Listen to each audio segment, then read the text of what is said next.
बच्चे जो हैं आराम से ऑटो पे चले जाते हैं, दरवाजा उतर जाता है। प्लस है कि कम पैसे में स्कूल का कार्ड हो जाता है। छोटी गाड़ी है, ओवरलोड क्या करेगा, जितना क्षमता है गाड़ी का बैठने का उसी हिसाब से हम लोग ले जाते हैं बच्चों को। नमस्कार, आप स्टॉक देख रहे हो, मैं आपके साथ सुधांशु शेखर। तो अभी हम टेम्पो स्टैंड पटना के एक टेम्पो स्टैंड में हैं और एक पुलिस मुख्यालय के द्वारा एक नियम पारित किया जाता है कि 1 तारीख से स्कूल में ऑटो और ई रिक्शा पर पूर्णतः प्रतिबंध लगा दिया जाएगा। और उन्होंने कहा है कि इसको सख्ती से पालन किया जाए, नहीं तो कार्रवाई भी की जाएगी। और कई सारे यहाँ पे ऑटो वाले हैं, ई रिक्शा वाले हैं, उनसे जानेंगे कि क्या कुछ प्रभाव पड़ेगा उनपे, क्या अगर दिक्कतों का सामना भी करना पड़ेगा, क्या प्रभाव पड़ेगा साहब आप पे? आप ऑटो चलाते हैं। प्रभाव तो सर बहुत पड़ेगा, इसलिए कि बच्चे जो हैं आराम से ऑटो पे चले जाते हैं, दरवाजा उतर जाता है। प्लस है कि कम पैसे में स्कूल का कार्ड हो जाता है, सुरक्षित जाते हैं आते हैं। इसका तो ऑटो वाले खास ख्याल रखते हैं। छोटा बच्चा है, उसको बेहतरीन से अच्छे से ले जाना, सुरक्षित तरीके से उसके घर तक छोड़ना। लेकिन कभी कभार ओवरलोड का भी आप सब पे आरोप लगता है कि बहुत सारा लोड कर लेते हैं ऑटो में, एक्सीडेंट का माहौल बन जाता है कि एक्सीडेंट कभी कभार हो जाता है। छोटी गाड़ी है, ओवरलोड क्या करेगा, जितना क्षमता है गाड़ी का बैठने का उसी हिसाब से हम लोग ले जाते हैं बच्चों को।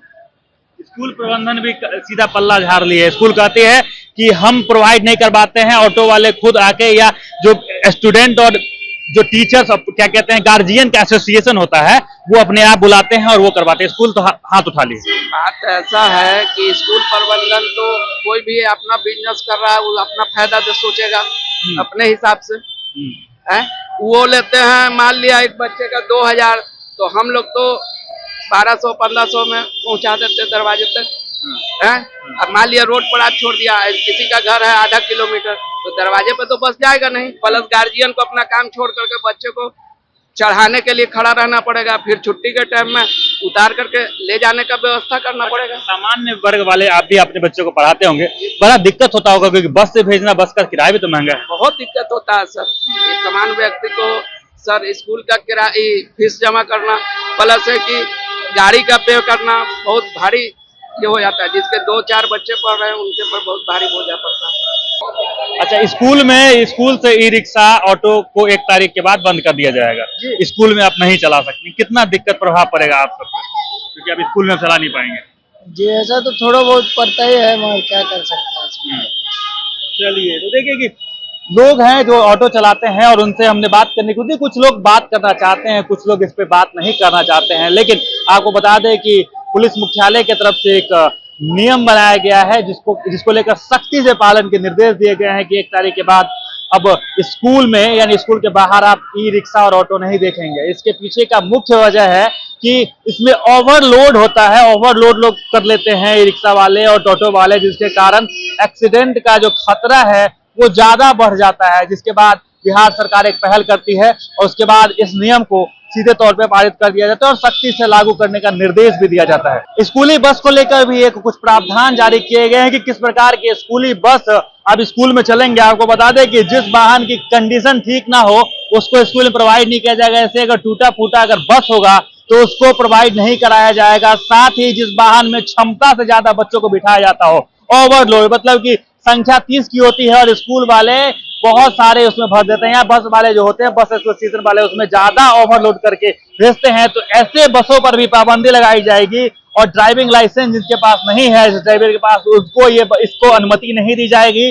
साथ ही जिस वाहन चालक के खिलाफ रैश ड्राइविंग के लिए कभी शिकायत दर्ज की, मतलब कि उससे पहले अगर उनपे तेजी से चलाने को लेकर या ड्रिंक एंड ड्राइव का कुछ मामला होगा, तो ऐसे ड्राइवर को भी स्कूल में अब अनुमति नहीं दी जाएगी। साथ ही जिस वाहन के पास प्रॉपर कमर्शियल परमिट वाले डॉक्यूमेंट्स ना हो, तो इस प्रकार के भी जो बस वाले हैं उसको अब परमिशन नहीं दिया जाएगा। साथ ही बहुत सारे नियम हैं जो आपको बता रहे हैं हम। उनका कहना है कि स्कूल बस को पीले रंग से पेंट होना चाहिए, तभी स्कूल बस को प्रोवाइड किया जाएगा बच्चों के लिए। साथ ही बस के पीछे और आगे स्कूल बस लिखा होना चाहिए। अगर बस किराए की है तो उस पर फर्स्ट ऑन ड्यूटी लिखा होना चाहिए। साथ ही बस में फर्स्ट एंड बॉक्स जरूर होना चाहिए।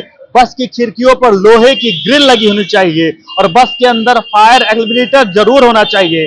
बस पर स्कूल का नाम और मोबाइल नंबर लिखा होना चाहिए। इस तरह के नियम बस के लिए भी है। आप अगर बस चला रहे हैं स्कूल में तो इस सारे नियमों का पालन करना जरूरी है। साथ ही पुलिस मुख्यालय सख्ती के साथ नियम बताती है कि 1 अप्रैल यानी आगामी 1 अप्रैल से आप जो ऑटो वाले हैं और ई रिक्शा वाले हैं स्कूल में नहीं चला पाएंगे अपनी गाड़ियां। बाकी इन नियम के बाद क्या कुछ अलग देखने को मिलेगा वो भी हम आपको दिखाएंगे और बताएंगे। आप हमारे साथ जुड़े रहें और देखते रहें सच टॉक।